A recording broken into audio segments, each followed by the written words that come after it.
After 15 years of marriage, my wife threw divorce papers on the table. You'll be left with nothing. The kids too. I calmly handed her an envelope. That evening, her sister called me in a panic. How did you find out the kid's real father is my husband, not you? The morning sun filtered through the kitchen blinds, casting golden stripes across the mahogany table where 15 years of marriage memories had been shared. Coffee cups clinked against saucers, children's laughter echoed from upstairs, and the scent of fresh bread lingered in the air. It was a Tuesday that felt like any other. Yet beneath the surface of this seemingly perfect domestic scene, invisible cracks had been spreading through the foundation of the Hartwell family for years.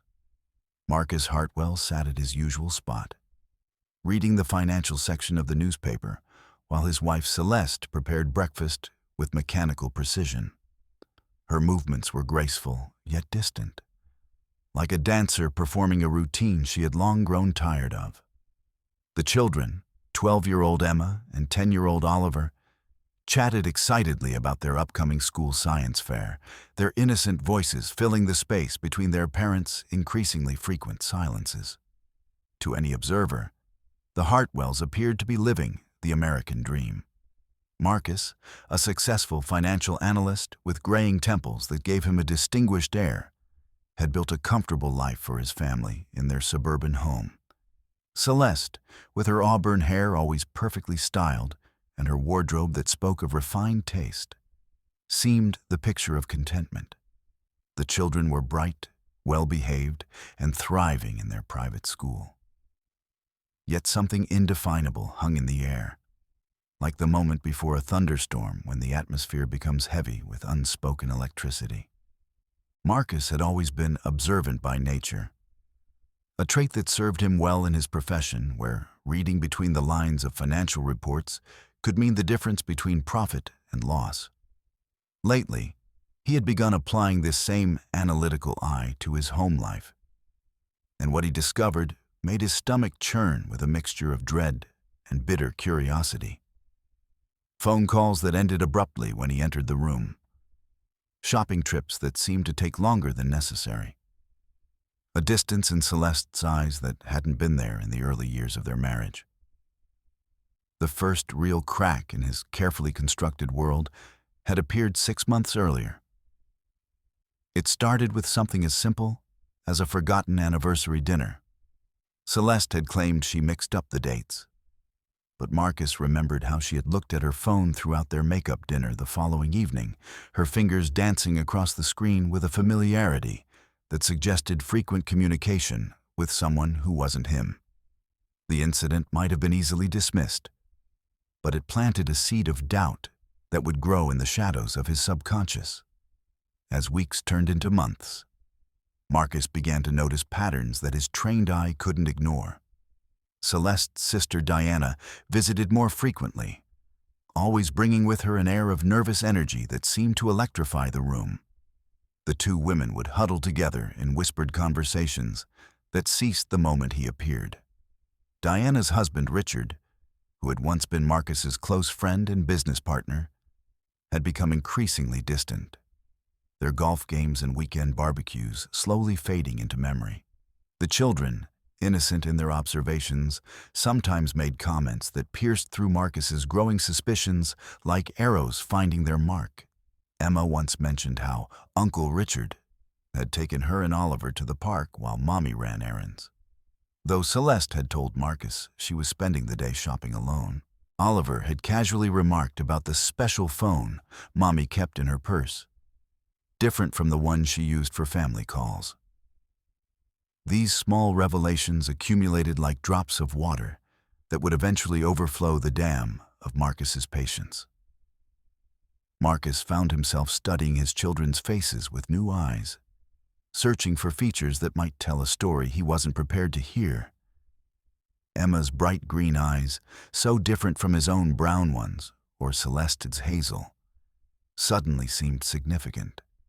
Oliver's dimpled chin, which Marcus had always assumed came from Celeste's side of the family, now reminded him uncomfortably of someone else entirely. The resemblances he had never questioned before began to feel like accusations written in genetic code. The house that had once felt like a sanctuary began to feel like a stage where everyone was playing roles in a drama he didn't fully understand. Marcus would catch glimpses of looks exchanged between Celeste and Diana. See the way Richard's eyes would avoid his when they encountered each other at school events or neighborhood gatherings. The very air seemed thick with secrets, and Marcus felt like he was drowning in a sea of unspoken truths. His work began to suffer as his mind wandered during important meetings, analyzing not stock reports, but the subtle changes in his wife's behavior. The way she had started working out more frequently, her sudden interest in new clothes and hairstyles, the perfume that smelled different from the one she had worn for years. Each change was small, almost imperceptible. But together, they painted a picture that Marcus was finally beginning to see clearly. The breaking point came on a rainy Thursday evening in October. Marcus had returned home early from a business trip, his key turning silently in the lock as he looked forward to surprising his family. The house was quiet, except for the sound of muffled conversation coming from the living room. He had approached with the intention of announcing his presence when he heard his name spoken in hushed, urgent tones. Something in the quality of the voices made him pause, his hand frozen halfway to the light switch. Marcus is getting suspicious. Celeste's voice carried a note of panic that he had never heard before. He's been asking questions about where I've been, checking the mileage on my car. We knew this day might come. Diana's response was barely above a whisper, but it cut through Marcus's world like a blade. Maybe it's time to tell him the truth about the children. The words hit Marcus like physical blows, each syllable reshaping his understanding of reality. He stood frozen in the hallway, his briefcase still in his hand, as the two women who had been the center of his family life discussed his future as if he were a problem to be solved rather than a husband and father whose heart was breaking in real time. Richard thinks we should wait, Celeste continued, her voice growing stronger with what sounded like resolve. He says Marcus has too much to lose to fight back. The house, the business, his reputation in the community. He'll accept whatever terms we give him. Marcus felt something cold and calculating settle in his chest, replacing the shock with a clarity he hadn't experienced in months. His analytical mind, the same one that had built his successful career, began working with laser focus. If his suspicions were correct, if the children he had loved and raised were not biologically his, if his wife and her sister had been orchestrating this deception for years, then he needed to approach this situation with the same methodical precision he applied to his most complex financial cases. That night, after Celeste had gone to bed claiming exhaustion from her day of shopping, Marcus sat in his home office surrounded by family photos that now seemed like evidence in a case he was building against his own life. The children's school pictures, vacation snapshots, holiday gatherings all took on new meaning as he studied them with the eye of someone looking for truth rather than treasuring memories. He began to make calls, reaching out to contacts in ways that would leave no digital trail. A private investigator recommended by a colleague who had faced similar circumstances, a lawyer who specialized in complex family situations, a genetic testing service that promised discreteity and accuracy.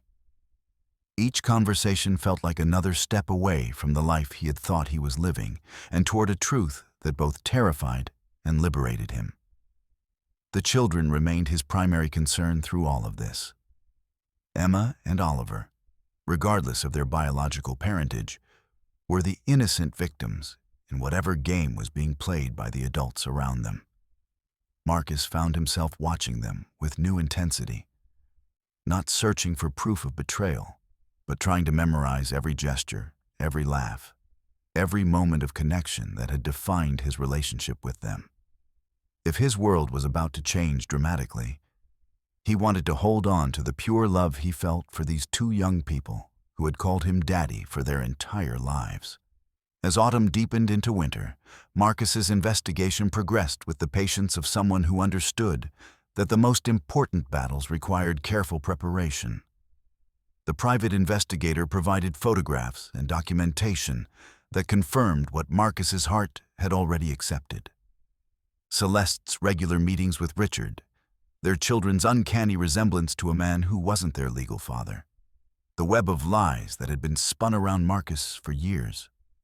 The genetic testing results arrived on a snowy morning in December, the clinical language of the report transforming suspicion into scientific certainty. Neither Emma nor Oliver shared Marcus's DNA, a fact that was presented in graphs and percentages that somehow made the betrayal feel both more real and more surreal. Marcus stared at the papers until the words blurred, then carefully filed them in the envelope that would soon change everything.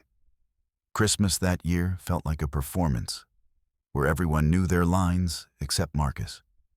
He watched Celeste exchange meaningful glances with Diana across the dinner table, saw Richard's discomfort when he looked at the children, felt the weight of secrets pressing down on the holiday gathering like a heavy blanket. The presents were opened, the traditional dinner was served, and the family traditions were observed. But Marcus felt like he was watching it all from a great distance, already beginning to grieve for the life that was ending. The new year brought with it a sense of finality that Marcus had been building toward for months. He had gathered all the evidence he needed, consulted with his lawyer, and made the difficult decisions about how to proceed. His primary goal remained protecting the children from the fallout of their parents' deceptions, even as he prepared to expose the truth that would reshape all their lives. January 15th dawned clear and cold, the kind of morning where the air was so crisp it seemed to promise clarity and new beginnings. Marcus dressed for work as usual, kissed the children goodbye as they left for school, and shared a final cup of coffee with the woman who had been his wife for 15 years. She seemed nervous, distracted, checking her phone more frequently than usual. Something was different about this morning, and Marcus sensed that the day they had both been unconsciously preparing for had finally arrived. The afternoon light was fading when Celeste returned from what she had claimed was a meeting with the children's teachers about their spring semester schedules. Marcus watched from his home office window as she sat in her car for several minutes before coming inside, her phone pressed to her ear in what appeared to be an intense conversation. When she finally entered the house, her face was set with a determination that he recognized from their early days together when she had made up her mind about something important. The children were at their after-school activities, Emma at her violin lesson and Oliver at soccer practice, leaving the house unusually quiet for a Thursday evening. Marcus could hear Celeste moving around upstairs, the sound of drawers opening and closing, papers rustling. When she finally appeared in the doorway of his office, she carried a manila folder that she set down on his desk with the deliberateness of someone playing their final card. "We need to talk," she said, her voice carrying none of the warmth or uncertainty that had characterized their recent conversations. This was the voice of someone who had made a decision and was prepared to see it through, regardless of the consequences. Marcus looked up from his computer screen, noting how she remained standing while he sat, positioning herself in what their marriage counselor might have called a power stance. She was dressed more formally than usual for an evening at home, her hair perfectly styled, her makeup applied with the precision of someone preparing for an important meeting. Everything about her demeanor suggested that this was not going to be a conversation, but rather a presentation. "I've been thinking about our marriage," Celeste continued, opening the folder and removing several official-looking documents. "About where we are and where we're going. About what's best for everyone involved, especially the children." The papers she spread across his desk were instantly recognizable, their legal formatting and official seals telling the story before Marcus needed to read a single word.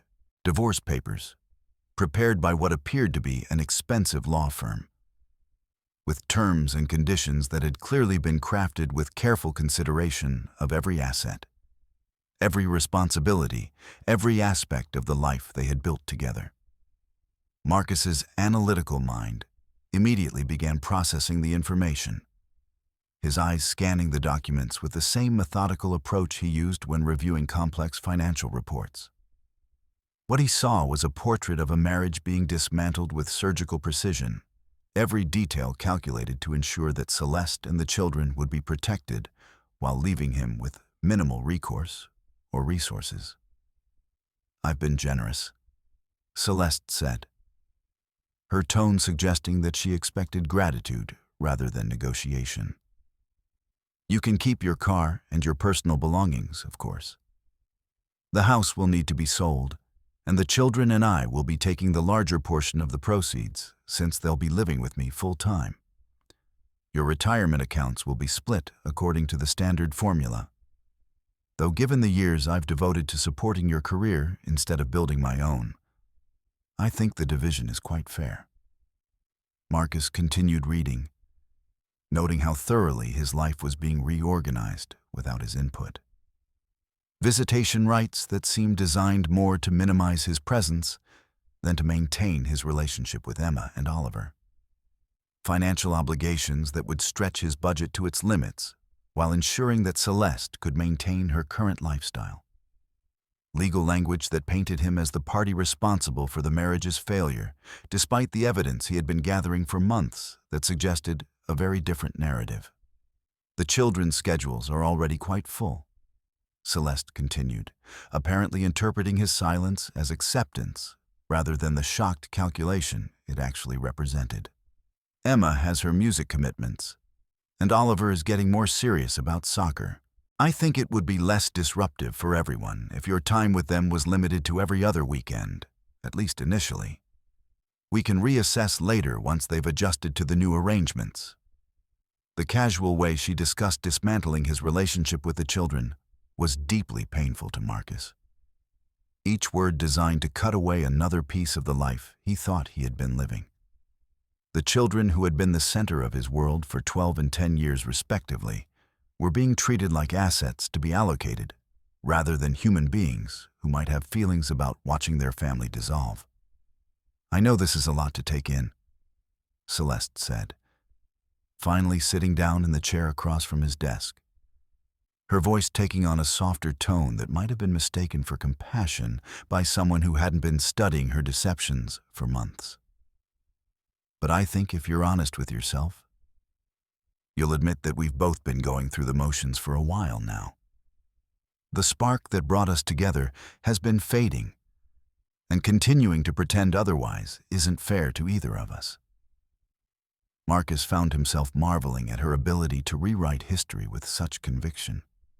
The spark she claimed had been fading was the same passion that had led him to surprise her with weekend getaways just 6 months earlier.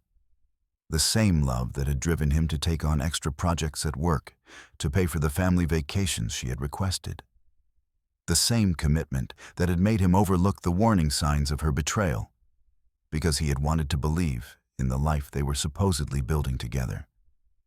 "I've consulted with several attorneys," Celeste continued, her businesslike tone returning as she outlined her strategy.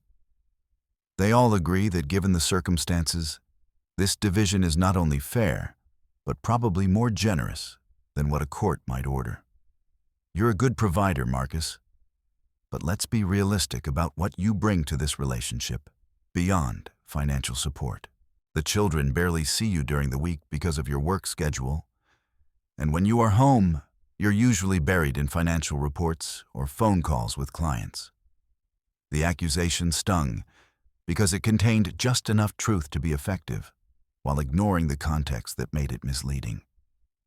Marcus did work long hours, but those hours had been spent building the financial security that allowed Celeste to volunteer at the children's schools, to pursue her various interests and hobbies, to maintain the lifestyle that she was now using as ammunition against him. The phone calls and reports she criticized were the foundation that supported everything she was now claiming as her due. I want to make this as easy as possible for everyone, Celeste said, producing a pen from her purse and placing it on the desk next to the papers. If you sign these today, we can have everything finalized within a few weeks. The children won't have to endure a long, drawn-out process with lawyers and court dates. We can tell them that we decided together to live apart, that sometimes adults realize they're better as friends than as husband and wife. Marcus looked at the pen lying next to the papers that would legally end his marriage and dramatically reduce his role in his children's lives. The weight of the moment pressed down on him like a physical force. The culmination of months of suspicion and investigation now crystallized into a simple choice between signing away his life or fighting for a truth that might destroy everyone involved. You'll be left with nothing, Celeste said, her voice taking on an edge that suggested her patience with his silence was wearing thin. The kids, too. If you force me to go to court, I'll make sure everyone knows about your gambling problem, your drinking, your emotional unavailability. Diana has agreed to testify about the times I've called her crying because of your emotional mistreatment. Richard will confirm how you've been stealing clients from him, using inside information to hurt his business. The threats came with such casual confidence that Marcus realized this conversation had been rehearsed, probably with Diana and Richard, possibly with her attorney. Every accusation was carefully crafted to be difficult to disprove, while being just plausible enough to be believable to people who didn't know him well. The gambling problem was actually an occasional poker game with colleagues. The drinking was a glass of wine with dinner. The emotional unavailability was his reaction to sensing the deception that surrounded him. The business accusations were particularly clever because his success did sometimes come at Richard's expense, though through legitimate competition rather than any unethical behavior. I'm trying to be fair here, Celeste said, her voice taking on a pleading quality that Marcus recognized from their early arguments when she had wanted to avoid confrontation while still getting her way. I could make this much harder for you if I wanted to. But for the children's sake, I'm willing to let you walk away with your dignity intact. Marcus finally looked up from the papers to meet her eyes, seeing in them a stranger who had somehow replaced the woman he had fallen in love with 15 years earlier. The transformation was so complete that he wondered if he had ever really known her at all, or if the person he had married had always been a carefully constructed facade designed to hide the calculating individual who now sat across from him, dismantling their life with such efficiency. The children will understand, Celeste continued, apparently encouraged by his direct gaze. They're old enough to see that their parents aren't happy together anymore. Emma especially has been asking questions about why we don't talk like we used to, why we don't go on dates or take family trips like her friends' parents do. She'll actually be relieved to know that we're handling this like mature adults instead of fighting all the time. The manipulation in her words was so blatant that Marcus felt something shift inside him. The last vestiges of the man who had wanted to preserve his marriage finally giving way to someone who understood that this battle required a different approach entirely. Celeste was not the woman he had married, and this was not a conversation between two people trying to solve their problems together. This was a carefully orchestrated attack designed to destroy his life while presenting itself as a reasonable solution to their mutual problems. Marcus reached into his desk drawer, his fingers finding the envelope that he had been carrying with him for weeks, waiting for this exact moment. The manila envelope was thick with documents and photographs, scientific reports and legal analyses, evidence gathered with the same methodical precision that Celeste had apparently used to plan his destruction. When he placed it on the desk next to her divorce papers, the contrast was striking. Her official legal documents versus his collection of truths that would rewrite the narrative she had been so carefully constructing. I think you should look at this first, Marcus said quietly, his voice carrying none of the emotion that was churning inside him. "Before we discuss custody arrangements for children who aren't mine." The change in Celeste's expression was instantaneous and complete, her carefully maintained composure cracking like a mask that had been worn too long. The color drained from her face as she stared at the envelope, her hand hovering over it as if touching it might make its contents real in a way that simply knowing about its existence could not. "I don't know what you think you've found," she said. But her voice lacked the conviction that had carried her through the previous part of their conversation. "But whatever it is, it doesn't change the fact that you've been an absent father and an indifferent husband. Those children love you because they don't know any better, not because you've earned their love through your actions." Marcus watched her struggle to regain control of the situation, to find some way to turn his revelation back against him. But the envelope sitting between them contained truths that could not be negotiated away or reframed as matters of perspective. Scientific evidence, documented proof, financial records that told a story 15 years in the making. All of it waiting to transform this carefully planned divorce into something much more complicated and dangerous for everyone involved. "Open it," Marcus said simply, leaning back in his chair as he prepared to watch his wife confront the reality that her deception had finally been discovered. "Then we can discuss what's really best for the children." Celeste's hand trembled slightly as she reached for the envelope, her earlier confidence replaced by the unmistakable fear of someone who had been caught in a lie so elaborate that its unraveling threatened to destroy not just her marriage, but her entire carefully constructed life. The manila envelope seemed to grow heavier in her hands as she opened it, each document inside representing another piece of the truth she had been hiding for over a decade.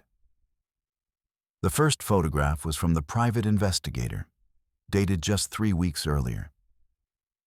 It showed Celeste and Richard embracing in the parking lot of a hotel 20 miles from their suburban neighborhood, their body language telling a story of intimacy that went far beyond the casual affection of in-laws. The image was crystal clear, taken with professional equipment that captured not just their physical closeness, but the guilty way they looked around before entering the building together. Marcus watched his wife's face as she processed what she was seeing, noting how her eyes widened with recognition rather than surprise. This was not the shock of someone discovering new information, but the horror of someone realizing that their secret activities had been observed and documented. The careful mask she had worn throughout their marriage was finally slipping, revealing the person who had been hiding beneath it. "This doesn't prove anything," Celeste said, but her voice carried none of the authority it had possessed just minutes earlier. "Richard and I are family. We've been close ever since Diana and I introduced you two. If someone is trying to make something innocent look suspicious, that says more about their motives than ours." The second photograph showed them leaving the same hotel 3 hours later, their disheveled appearance and the way they avoided looking at each other, painting a picture that needed no interpretation. Marcus had studied these images for weeks, each one adding another layer to his understanding of how completely he had been deceived. The dates on the photographs showed a pattern of meetings that coincided with Celeste's supposed shopping trips, dental appointments, and visits to her mother. As Celeste continued through the stack of photographs, her explanations became more desperate and less coherent. Each image represented another piece of evidence that her affair with Richard had been ongoing for years, not the recent development she might try to claim. Hotels in different cities, restaurants where they dined as a couple while their spouses believed they were elsewhere. Even pictures of them with Emma and Oliver at a zoo that Celeste had told Marcus she was visiting with Diana.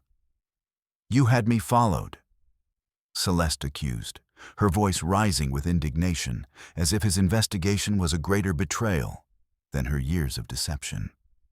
"You violated my privacy, Hired strangers to spy on me like I'm some kind of criminal. What kind of man does that to his wife?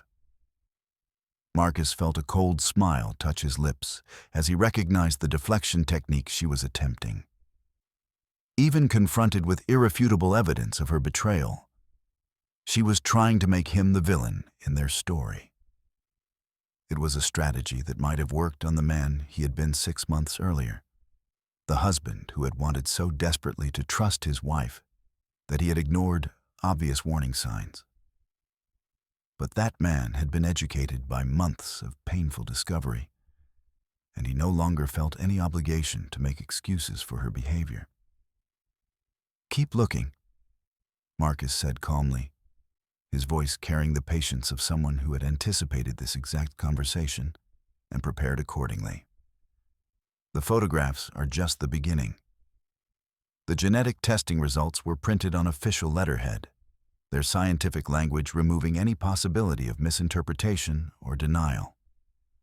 The DNA samples had been collected carefully and legally, using hair from the children's brushes and saliva from glasses they had used.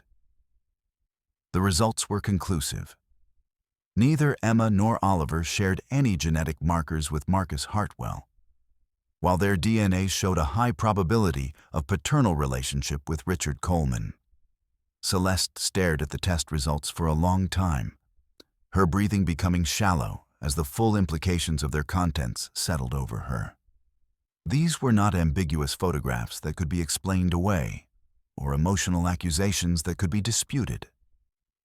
This was scientific proof that the children she had been using as leverage in their divorce were not biologically Marcus's, a fact that fundamentally changed every aspect of their legal and emotional relationship.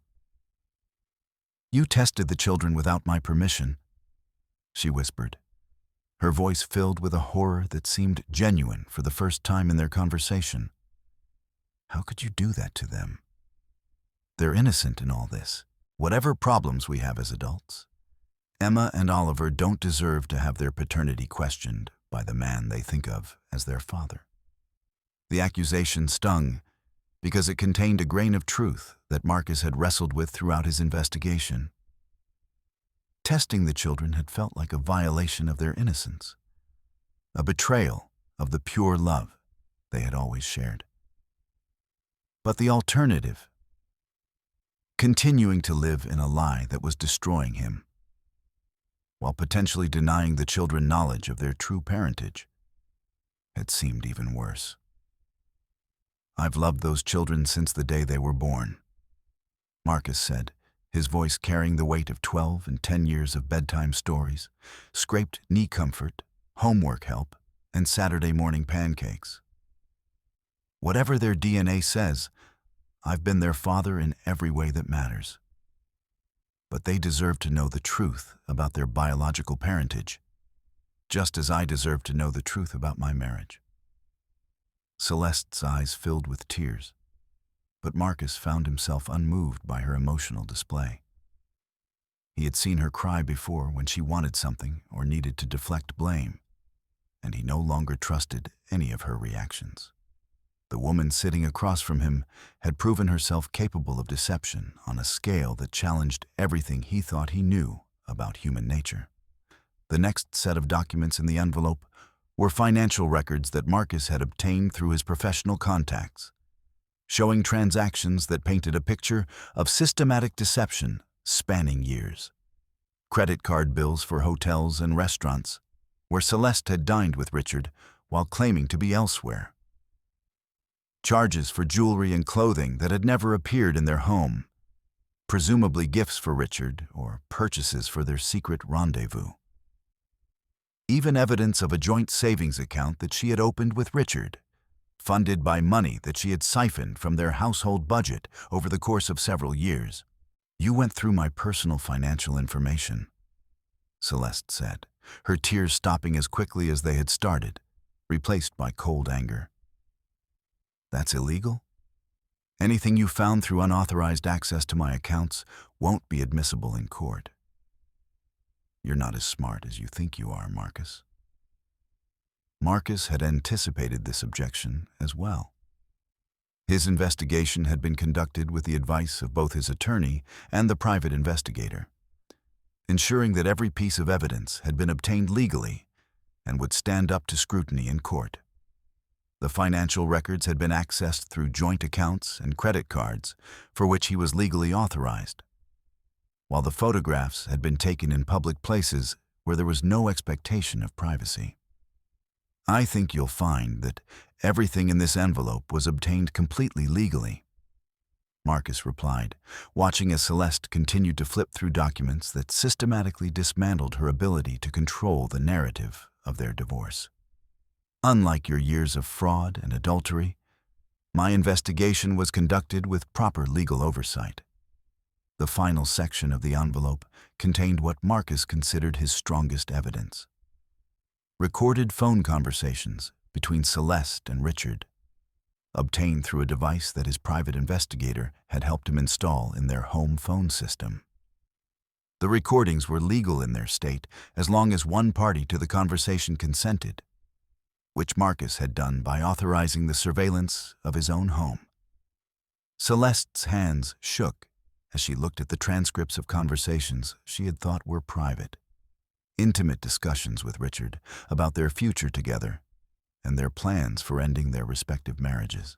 The words on the page revealed a level of calculation and manipulation that went far beyond a simple affair, showing how they had been coordinating their deceptions and planning to leave their spouses simultaneously in order to be together openly. "We should tell them together," Richard's voice said in one transcript, discussing how to reveal their relationship to Marcus and Diana. "Make it seem like this just happened recently, that we realized our feelings had changed. If they think it's been going on for years, they'll fight harder to make things difficult for us. Marcus is going to be devastated." Celeste's voice responded, her tone carrying more concern for the practical implications than for the emotional damage they would inflict. "But he's not a fighter. He'll accept whatever terms we give him because he won't want to drag the children through a messy divorce. Diana might be more problematic, but she doesn't have the resources to hire expensive lawyers." The conversations revealed not just their affair, but their complete lack of regard for the people they were betraying. Marcus and Diana were discussed like obstacles to be managed rather than human beings who deserved honesty and respect. The children were treated as assets to be allocated, their emotional needs secondary to Celeste and Richard's desire to start their new life together without interference from their soon-to-be ex-spouses. "You recorded our private conversations," Celeste said, but her voice had lost all its earlier fight. She was no longer arguing from a position of strength, but simply going through the motions of objection, like a lawyer who knew their case was lost, but was required to continue the defense. Marcus leaned forward in his chair, his calm demeanor masking the storm of emotions that had been building inside him for months. The evidence in the envelope represented not just proof of his wife's betrayal, but validation of every suspicion that had eaten away at him during those long nights when he had wondered if he was losing his mind or simply losing his marriage. The recording device was installed in my own home with my own phone system, Marcus explained patiently. Every conversation was between people who were using my property to plan my destruction. I'd say that falls well within my rights as a homeowner and husband. Celeste closed the envelope and pushed it back across the desk, her face set in lines of resignation mixed with defiance. The evidence was overwhelming, but Marcus could see her mind working to find some angle that might still allow her to salvage her position. She was a woman who had spent years perfecting the art of manipulation, and even cornered, she was not ready to surrender completely. "So, what do you want?" she asked, her voice taking on a businesslike tone that suggested she was ready to negotiate. "You clearly didn't go to all this trouble just to catch me in an affair. You want something from me, or you would have just divorced me quietly and moved on with your life. What's your price for keeping this quiet?" The question revealed how completely she misunderstood both the situation and the man she had been married to for 15 years. Marcus was not interested in blackmail or revenge in the traditional sense. His investigation had been motivated by a need to understand the truth and to protect himself legally, not by a desire to hurt the people who had hurt him. "I want you to understand that the conversation we were having 15 minutes ago is over," Marcus said, his voice carrying the quiet authority of someone who held all the cards. "Your divorce papers, your custody demands, your financial arrangements, all of that was based on a lie that I was supposed to accept because I didn't know better. Now that the truth is out, we're going to have a very different kind of conversation." Celeste's eyes narrowed as she realized that the power dynamic in their relationship had shifted permanently. The envelope sitting between them represented more than evidence of her affair. It was proof that the children she had been using as emotional and financial leverage were not legally or biologically connected to Marcus, which fundamentally changed every aspect of their divorce proceedings. "Those children love you," she said, playing what she apparently thought was her strongest card. "Whatever their DNA says, you've been their father for their entire lives. Are you really going to abandon them because of some scientific test? Are you going to punish innocent children for the mistakes their mother made?" Marcus felt the full weight of her manipulation in that moment, the way she was trying to make him responsible for the consequences of her deception. The children did love him, and he loved them with a depth that biology could not diminish. But their relationship would have to be redefined in light of the truth, and the legal and financial implications of that truth could not be ignored simply because acknowledging them was painful. "I'm not abandoning anyone," Marcus replied, his voice steady despite the emotional turmoil her words created. "But I'm also not going to be manipulated into accepting responsibility for a situation that I didn't create. The children's welfare is important to me, but it's not my legal obligation to support them financially or to accept limited visitation rights based on a lie." The room fell silent as both of them contemplated the implications of the truth that now lay between them, like a bridge that neither could uncross. 15 years of marriage, 12 and 10 years of parenting, a shared life built on what Marcus now realized had been a foundation of deception from the very beginning. The evidence suggested that Celeste's affair with Richard had begun before Emma was born, making their entire family life a carefully maintained fiction. Celeste's phone buzzed, and Marcus watched as she glanced at the screen with a look of panic. The caller ID showed Diana's name, and both of them realized simultaneously that their private confrontation was about to expand into a family crisis that would affect not just their immediate household, but the entire network of relationships that had been built around their deception. "Don't answer it," Marcus said quietly. "Let her leave a message. I think we both know what she's calling about." But Celeste was already reaching for the phone, her hand shaking as she realized that the careful coordination between the sisters that had made their deception possible for so long was about to become the mechanism of its exposure. The web of lies that had required so much energy to maintain was finally collapsing, and everyone involved was about to discover just how much damage had been done in the name of protecting a secret that was never meant to see the light of day. The phone continued to buzz, Diana's name flashing insistently on the screen as the evening light faded outside the office window.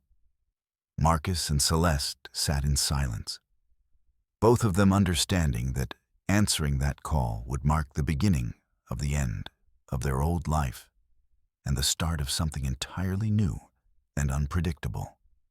The envelope of evidence sat between them like a Pandora's box that had already been opened, its contents impossible to ignore or contain.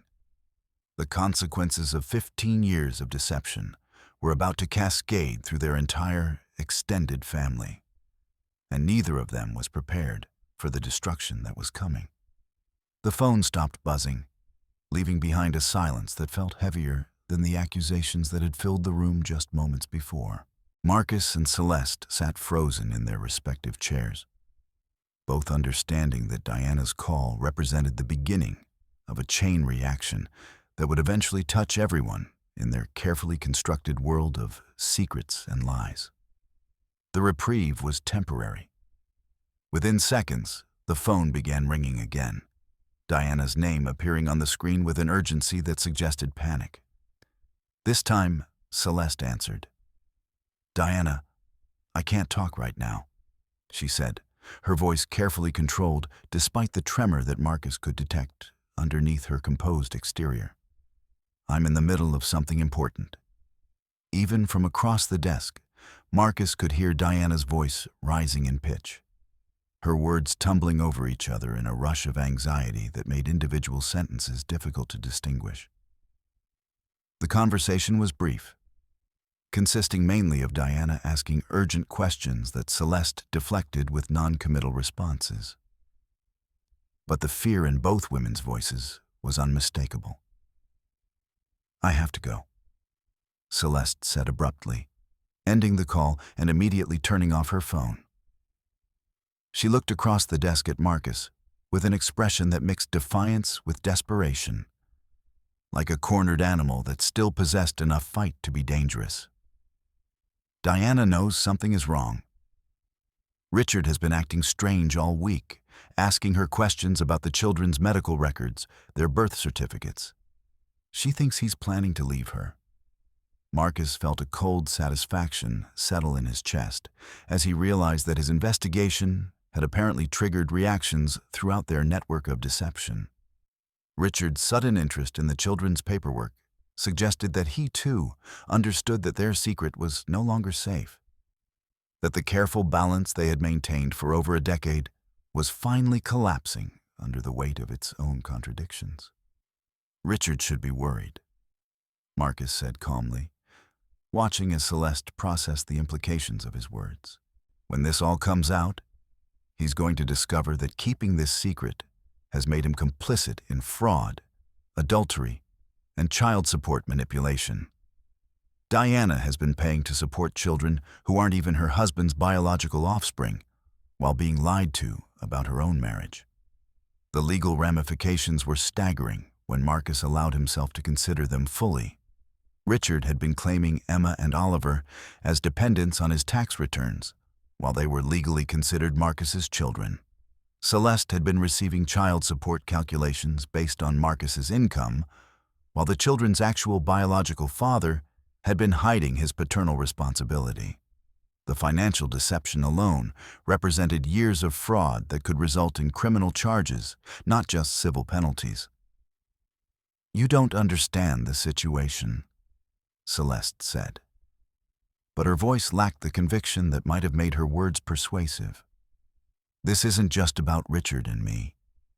This is about 4 adults who made mistakes and 2 innocent children who don't deserve to have their lives destroyed because their parents made complicated choices during a difficult time." Marcus found himself marveling at her ability to reframe 15 years of systematic deception as complicated choices during a difficult time. The evidence in the envelope showed careful planning, coordination, and maintenance of multiple lies over more than a decade. This was not a momentary lapse in judgment, but a sustained campaign of betrayal that had required constant effort to maintain. "The children deserve to know who their biological father is," Marcus replied, his voice carrying the weight of months of agonizing over this exact issue. "They deserve to have accurate medical histories, to understand their genetic heritage, to have honest relationships with the adults in their lives. What they don't deserve is to continue living in a lie that gets more complicated every year." Celeste's phone, despite being turned off, somehow managed to buzz with an incoming message. Both of them stared at the device as if it were a bomb that might explode at any moment, understanding that the outside world was beginning to intrude on their private confrontation. The careful isolation they had maintained during their conversation was ending, and soon other people would be demanding answers to questions that had no easy solutions. Richard is probably telling Diana everything right now, Marcus continued, watching as Celeste's face grew pale with the realization that her control over the situation was evaporating.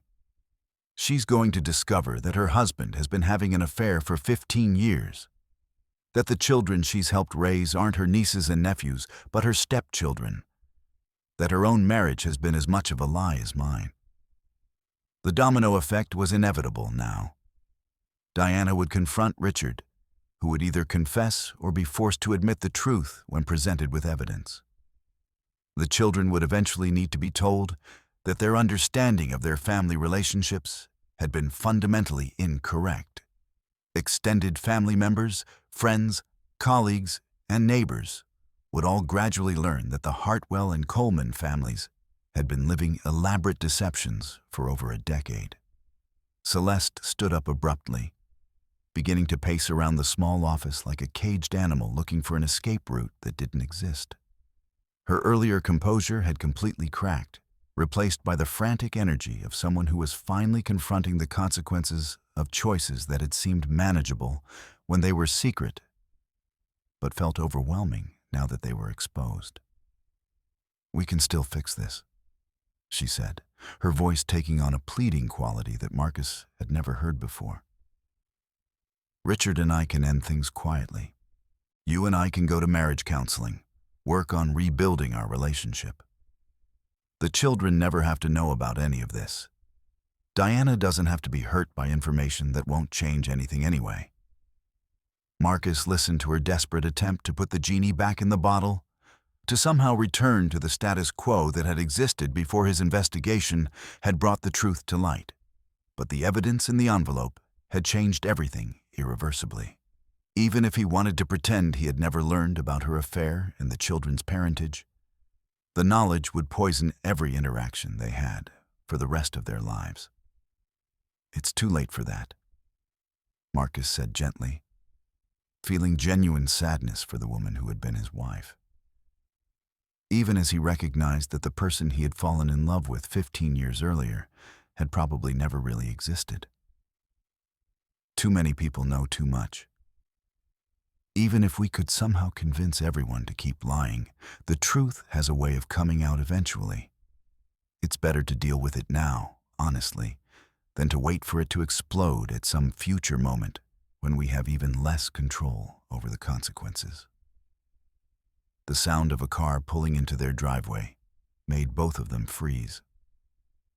Through the office window, Marcus could see Diana's distinctive silver sedan parking behind Celeste's car, effectively blocking her in.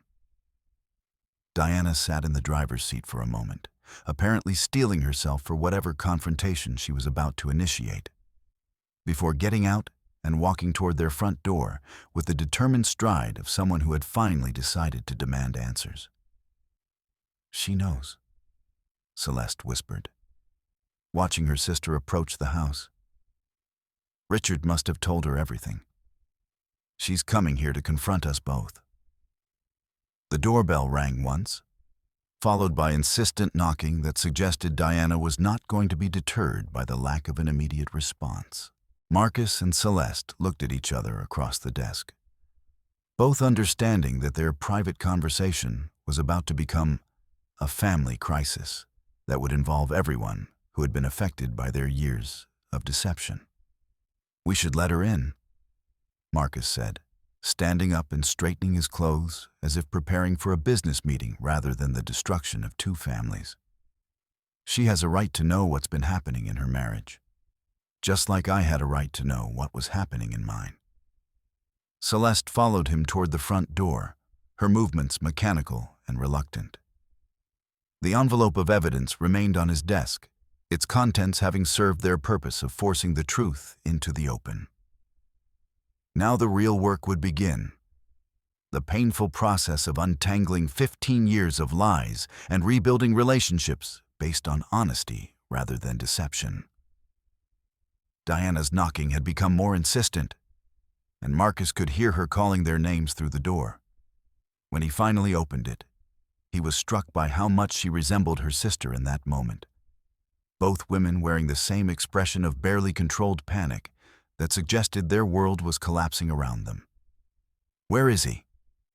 Diana demanded, pushing past Marcus into the house without waiting for an invitation. "Richard left 2 hours ago with a suitcase and his passport. He said he needed time to think, but he won't answer his phone." "Celeste, what the hell is going on?" Marcus watched as the two sisters faced each other in his foyer, both of them carrying pieces of a truth that neither wanted to fully acknowledge. Diana's clothing was disheveled, her hair uncombed, her eyes red from what had obviously been recent crying. She looked like someone who had been blindsided by information that had shattered her understanding of her own life. "Diana, please sit down," Celeste said, her voice taking on the soothing tone she used when trying to manage a crisis. "There are some things we need to discuss, but I want you to remember that Richard loves you. Whatever mistakes he's made, whatever problems we're all facing, his feelings for you have never been in question." The careful phrasing of Celeste's response told Marcus that she was still trying to control the narrative, to present their deception in the most favorable light possible. But Diana's expression suggested that she was beyond the point where careful explanations and gentle reassurances would be sufficient. "I found the letters," Diana said, her voice flat with exhaustion and betrayal. "Hidden in his desk at home. 15 years worth of love letters from my own sister. Letters talking about Emma and Oliver like they were his children, making plans for a future together, discussing how to hide their relationship from me and Marcus." The revelation hit Celeste like a physical blow, her face draining of color as she realized that their carefully maintained digital security had been compromised by old-fashioned written correspondence that Richard had apparently been keeping as mementos of their relationship. All of their precautions about phone calls and secret meetings had been undermined by romantic sentimentality. Marcus felt a strange sense of vindication as he realized that his investigation had not been the only factor in exposing their deception. The truth had been trying to surface for years, manifesting in forgotten letters, genetic resemblances that couldn't be hidden, and the psychological strain of maintaining such an elaborate lie. His envelope of evidence had simply been the catalyst that forced a revelation that was probably inevitable. "Diana, I can explain everything," Celeste began. But her sister cut her off with a gesture that was both furious and heartbroken. "Don't," Diana said sharply. "Don't you dare try to explain this to me like I'm some kind of idiot who doesn't understand what she's reading. I know what those letters say. I know what they mean. I know that my husband has been having an affair with my sister for 15 years. And I know that the children I've been helping to raise aren't my nieces and nephews, but my husband's illegitimate offspring." The brutal honesty of Diana's summary stripped away all the euphemisms and rationalizations that had surrounded their deception for so long. Hearing the truth stated so plainly made it impossible for anyone to pretend that this was somehow a minor misunderstanding or a complicated situation that could be resolved with good intentions and careful management. Marcus stepped forward, feeling obligated to acknowledge his role in bringing this moment about. "Diana, I'm sorry you had to find out this way. I've been investigating Celeste's affair for months, gathering evidence for our divorce proceedings. I never intended for you to be hurt by information that was meant to protect my legal interests." Diana turned to look at him with an expression that mixed gratitude with profound sadness. "Thank you for not trying to protect me from the truth," she said quietly. "I've been living in a lie for 15 years, supporting a man who was betraying me every day while helping to raise children who were the evidence of that betrayal. At least now I know why he was always so interested in Emma and Oliver's school events. why he insisted on contributing to their college funds, why he got so emotional at their birthday parties. The practical implications of their situation were staggering when Marcus allowed himself to consider them fully. 2 marriages were ending simultaneously, with custody arrangements that would need to be completely reimagined. Emma and Oliver would need to be told that their biological father was the man they had known as Uncle Richard, while Diana would have to rebuild her life after discovering that everything she thought she knew about her marriage had been a carefully maintained deception. "The children," Diana said suddenly, as if reading Marcus's thoughts. "Emma and Oliver are at their after-school activities. They're going to come home expecting their normal family dinner, their normal bedtime routines. How do we tell them that their entire world has just collapsed?" Celeste looked between Marcus and Diana, her face reflecting the magnitude of the crisis they all faced. The careful coordination that had allowed their deception to continue for 15 years had completely broken down, leaving 4 adults to deal with consequences that none of them had adequately prepared for. "We tell them together," Marcus said, his voice carrying the authority of someone who had spent months thinking about this exact moment. "All 4 of us, when Richard gets back. They deserve to hear the truth from all the adults who have been involved in lying to them, and they deserve to understand that none of this is their fault." Diana's phone rang, and all 3 of them stared at it as if it might provide some miraculous solution to their impossible situation.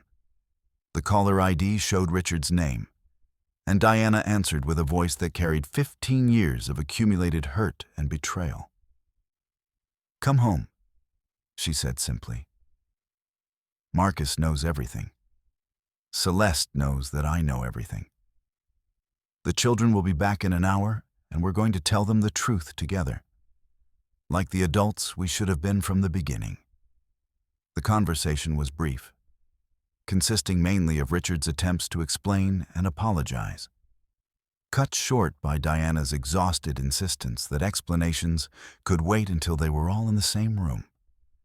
When she ended the call, the 3 of them sat in Marcus's living room like survivors of some natural disaster, trying to comprehend the scale of the destruction around them. "He's coming back," Diana announced, her voice hollow with resignation. "He says he loves me, that the affair with Celeste was a mistake that got out of control. He wants to try to save our marriage." Marcus felt a bitter laugh escape his lips at the absurdity of Richard's position. The man had spent 15 years lying to his wife, while fathering children with her sister, had planned to leave his marriage while manipulating the divorce proceedings to his advantage, and was now claiming that it had all been a mistake that got out of control. "Some mistakes last for 15 years and produce 2 children," Marcus observed dryly. "That's not a mistake. That's a lifestyle choice." The front door opened, and Richard entered without knocking, his face drawn with exhaustion and his clothes wrinkled from hours of driving around, trying to avoid this confrontation. When he saw the 3 of them sitting in the living room, he stopped in the doorway, like a man facing his own execution. "Diana," he began, but she held up a hand to stop him. "No," she said firmly. "We're not doing individual conversations and private apologies. Marcus has evidence that proves everything. Celeste has admitted everything. And I've found your love letters that confirm everything. The only conversation we're having now is with Emma and Oliver, to tell them that the adults in their lives have been lying to them about something fundamental to their identity." Richard's shoulders sagged as he realized that there would be no opportunity for damage control or careful explanations that might minimize his culpability. The truth was out, completely and irrevocably, and all that remained was dealing with the consequences as honestly as possible. The sound of the school bus stopping at the end of their driveway made all 4 adults freeze in their chairs. Emma and Oliver would be walking through the front door in less than 2 minutes, expecting to find their normal family life waiting for them. Instead, they would discover 4 adults who looked like they had been through a war, sitting in their living room, preparing to destroy everything the children thought they knew about their family. "Remember," Marcus said quietly, "we tell them that we love them, that none of this changes how much we love them, and that we're going to figure out how to move forward together. Whatever else happens, those children are the innocent victims in this situation."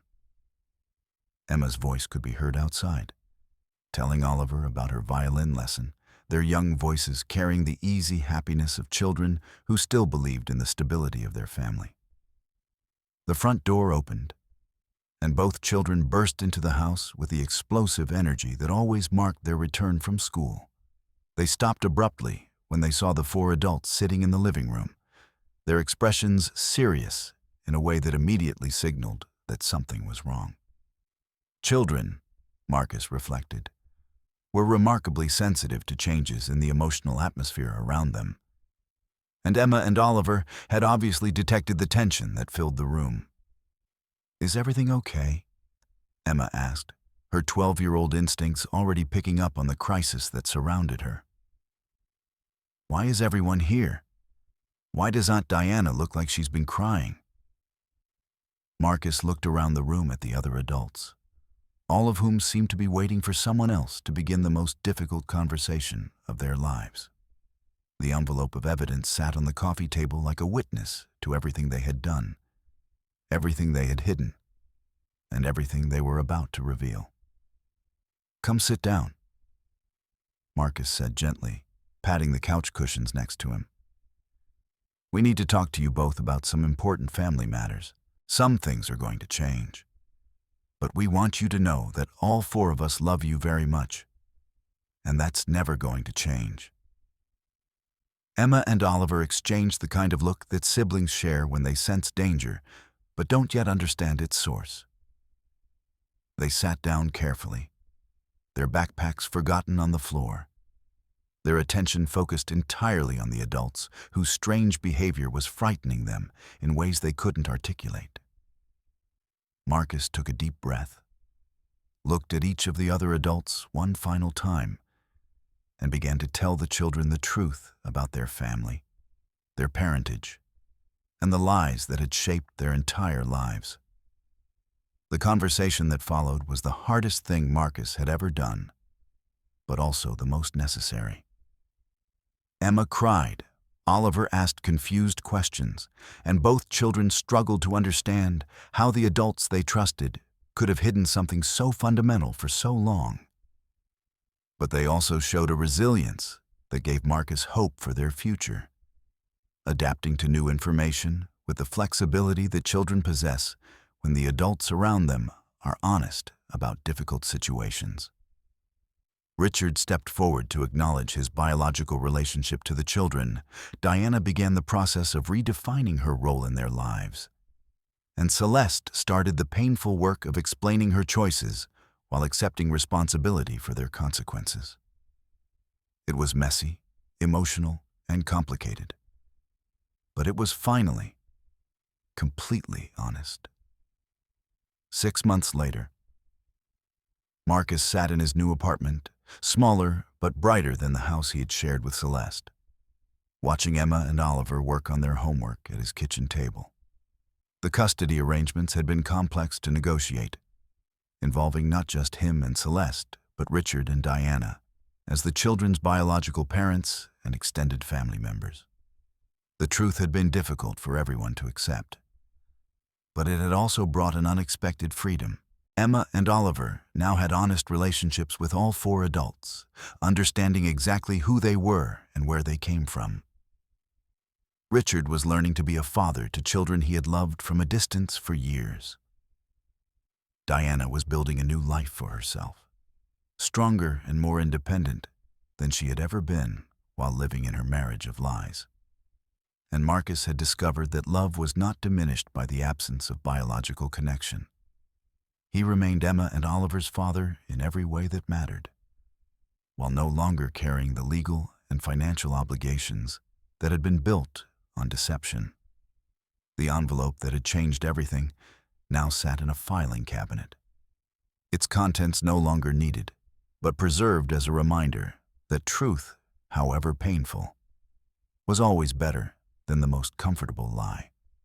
The children looked up at him from their math problems, their faces showing the trust that came from knowing that the adults in their lives would tell them the truth, even when that truth was complicated.